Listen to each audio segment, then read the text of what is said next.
Hi everyone, welcome back to the video. Today's topic is gonna be super interesting. If I have to give you an idea, if I have to say manifestation or law of attraction, half of you might not even believe it.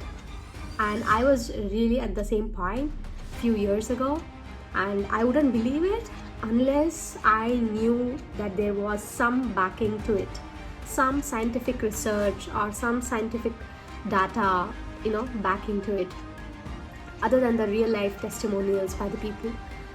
And that was the whole touching point. That's when I got into reading about this and researching about this. And today I'm going to explain to you a very basic understanding of heart and brain and the electromagnetic waves that human bodies produce. To give you an example, before we get into the law of attraction manifestation in the upcoming videos, I'll give you an idea that in your body there are points which actually produces electromagnetic waves. One is from the brain and the other is from the heart. Now your brain generates electrical impulses when the neurons communicate within the brain. These impulses further goes on to create the electromagnetic force, the waves. Similarly, your heart's rhythmic beating uses the strongest electromagnetic field. Now, an experiment was conducted and heart's electromagnetic field and the brain's electromagnetic field was compared. Now, why do we need to know this? I'll tell you in a while. So, it was found that heart's electromagnetic waves were 5,000 times greater than the mind's electromagnetic waves. This is a research finding. Now, why do we need to understand the heart and the brain? Okay. So if I have to say, think positive and everything will be positive in your life, nobody would believe that. I myself wouldn't believe that because that is not the case. And I'll tell you the reason. So when you think, that is the thought, it is being originated in your brain. But when I say be happy, right? When I say emotions, that is being generated by the heart. So that is one of the major difference between the thoughts and the emotions. Emotions are more powerful than thoughts. I hope you got an idea so far. So instead of thinking positive, we gotta be positive in order to attract some positive things into the life. So the idea is the like attracts the like. When I say the electromagnetic field, for example, an example like steam and ice, right? Steam and ice are made up of H2O. Both have the core concept as same, H2O. Then what is the difference between that two states of matter, right? Different states. That is the rate of vibration. The rate of vibration makes them two different things. Take up the example in physics. You all must have done an experiment called sonometer, where a like frequency attracts another like frequency. I hope you got an idea. So if you tune into 99.5 FM, you would be getting the same and nothing but that 99.5 FM, right? That is the whole reasoning, or the whole reason we need to learn or understand this basic thing first before we move actually to the law of attraction. So now when I say the sonometer experiment and thoughts and emotions, and you got the difference. Now when you align yourself in terms of frequency with those of your desires, that is when you become equivalent to the frequency. Okay, for example, let's just say you want to buy a BMW.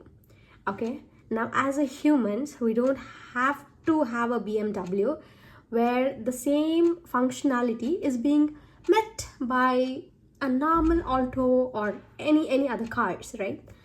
It is a four-wheeled car. But the reason we want a BMW would be, right, the feeling of the luxury, the comfort, or the status symbol, or a sense of accomplishment, a sense of having possession of a precious thing. These would be the feelings, right? Once we have the car, these would be the feelings that would be produced.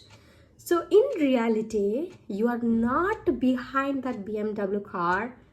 You are not behind that car specifically. Rather, you are chasing those emotions that are attached with that card. I hope you get an idea. So what I'm trying to say, instead of chasing that card and then emotions, we change the order. We chase those emotions and then that would materialize your desire. The major problem that happens in life when we try to apply all these principles is that we want a specific thing, a materialistic thing. Nothing bad in that. We want a specific person. Nothing bad in that. The problem is we either feel like we are not equivalent to having it, we feel inferior, or we just don't feel like we are capable of having those items or emotions. So one thing I know, and being a human in this world is easy to want a car of your own in a brand, want anything materialistic. It's super easy and super reasonable as well. But try to look at it with this perspective, that you are not actually chasing a material thing, but rather the emotions that are attached with that thing. If you have understood that, I'll give you one simple example. How do we actually put ourselves in that frequency? For example, the sonometer experiment. Once you bring the frequency equivalent to that of the other bar, both starts vibrating even without touching it. That is the whole game of the frequency. So now when you truly embody the emotions of having already achieved your desires is when you actually achieve your desire. I know this might be going over your head now, but this could be the simplest way I could put it. Now, if you ask me, is there a way to harness these electromagnetic field or the electromagnetic force or the frequency or the vibrations? Yes, there are a lot of ways, and I'll be telling you in detail, explaining you with the scientific backings in upcoming videos. Do remember this, that your thoughts and emotions are not just an internal part of you, but they have the strong force to shape, change your reality. So make sure what you're feeding your thoughts, how are you feeling throughout the day. It's easier said than done, but try to put yourself in a state of happiness, in a state of calm and composed person. That would be the hint, and I'll be explaining you the whole thing in the upcoming video in detail. Till next time, stay positive and be mindful. So do let me know if you like the video, like, share and subscribe to my channel. I'll see you in the next video. Bye-bye.